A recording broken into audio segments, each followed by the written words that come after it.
Alors, aujourd'hui, on va regarder comment donner plus d'intensité à notre dimension professionnelle. Alors, pour ça, je vais du coup aller puiser dans mes racines d'ingénieur et en plus d'ingénieur qui a fait un petit parcours à la Saft. Alors la Saft, c'est une entreprise qui fabrique des accumulateurs, hein, en gros des piles rechargeables. Donc en termes d'intensité, voilà ce que j'ai pu mettre en matière, c'était la fameuse loi d'Ohm, intéressant pour parler des ohms, qui est U égale RI. U égale RI. U égale RI, bon, quand on dit ça, ça reste une formule d'Ingé. L'intensité peut me parler en étant sur la dimension d'intensité de vitalité, intensité de vie professionnelle. Par contre, U et R, ça peut rester des concepts assez éloignés. Quoique, en écoutant bien, U c'est quoi? U, on parle de tension. La tension est égale à la résistance fois l'intensité. Mais ça porte aussi un autre nom. Ça porte le nom de différence de potentiel. Donc la différence de potentiel est égale à la résistance fois l'intensité. Ça veut donc dire que si je veux augmenter l'intensité, si vous me voyez venir, eh bien je vais pouvoir agir à la fois en libérant la différence de potentiel et en même temps en diminuant la résistance. Bon, aujourd'hui on va s'occuper surtout de la partie libérer la différence de potentiel. Sur une autre vidéo, on pourra s'occuper de la résistance. Alors, en termes humains, comment on pourrait voir la différence de potentiel? Si on part de l'idée qu'on est chacun unique et singulier, puis ça on a pu s'en apercevoir depuis qu'on est né, on est unique et singulier, et donc ça veut dire qu'il y a un potentiel à laisser déployer, à laisser s'exprimer. Voilà. Et donc si j'essaie de faire autrement, par exemple, je me suis aperçue, ou alors j'ai cru que pour réussir, si je prends des exemples végétaux, par exemple, qu'il fallait être un bananier.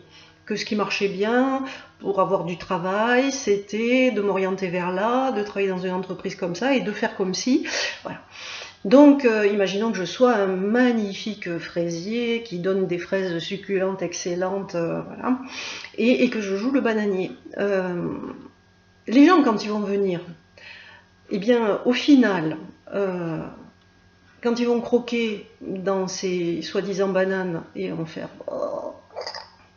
et en plus, moi, pour faire ça, tout le monde y perd. Moi, pour faire ça, je vais devoir dépenser une énergie phénoménale parce qu'il va falloir que de la petite fraise rouge, je me teigne en blonde pour être une banane, que j'apprenne à vivre dans les hauteurs alors que moi je suis faite pour pousser à plat.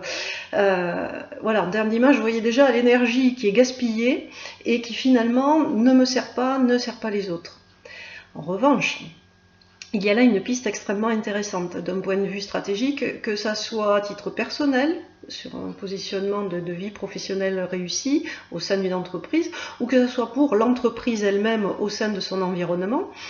Ça peut être extrêmement intéressant de regarder où est-ce qu'on vient nous chercher. Qui vient nous chercher? Pourquoi il vient nous chercher? Parce que si je continue avec mon exemple du bananier et du fraisier, celui qui a envie de faire une charlotte aux fraises, eh bien, il va se souvenir que quand il est allé acheter ces fameuses bananes que j'étais censée fournir, ça lui avait pas plu, mais par contre, qu'il y avait exactement le goût, ce qu'il recherchait pour faire cette fameuse charlotte aux fraises. Donc en fait, là, je t'invite à te poser ces deux questions, à la fois sur ton propre métier et sur le groupe ou l'organisation à laquelle tu appartiens. Sur quoi est-on venu me chercher sur les 3 derniers mois?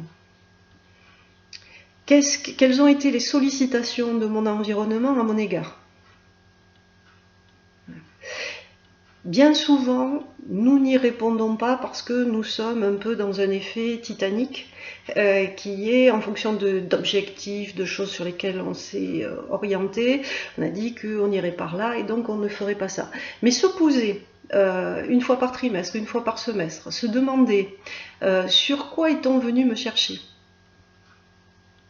Par exemple, quand j'avais ma dimension surtout formatrice en management qui prenait presque 80-100% de mon temps et que je n'étais pas encore allée vers la dimension de coach, finalement, mes clients venaient me chercher, les commanditaires, entre midi et 2, le soir, et finalement venaient chercher cette dimension de coaching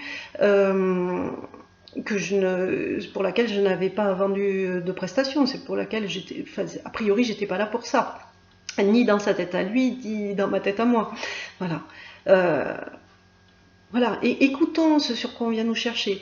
Et même sur les types de prestations, je vois bien comment les choses évoluent, parce que la vie est vivante, et que si nous, on n'est pas à laisser déployer ce pourquoi on est fait, ben on passe à côté de toute une série d'opportunités et de joie et de vie et d'épanouissement et d'accomplissement, tant pour nous que pour ceux avec qui on est en interaction. Voilà, donc pour aujourd'hui, ce sera la séquence U égale RI plutôt orientée U. Comment, donc si on veut faire augmenter, je rappelle, hein, si on veut faire augmenter l'intensité de notre vie professionnelle, il faut augmenter la libération de la différence de potentiel et il faut également diminuer les résistances. Donc on vient de voir aujourd'hui comment on diminue, enfin comment on permet de déployer la différence de potentiel. Voilà, hein, c'est de là où on en est si moi je suis un fraisier, dans la poussée du fraisier, mais tout ce qui lui reste à faire et à accomplir encore pour s'épanouir. Voilà, donc prochaine séance, prochaine séquence sur R. Comment on fait pour diminuer R?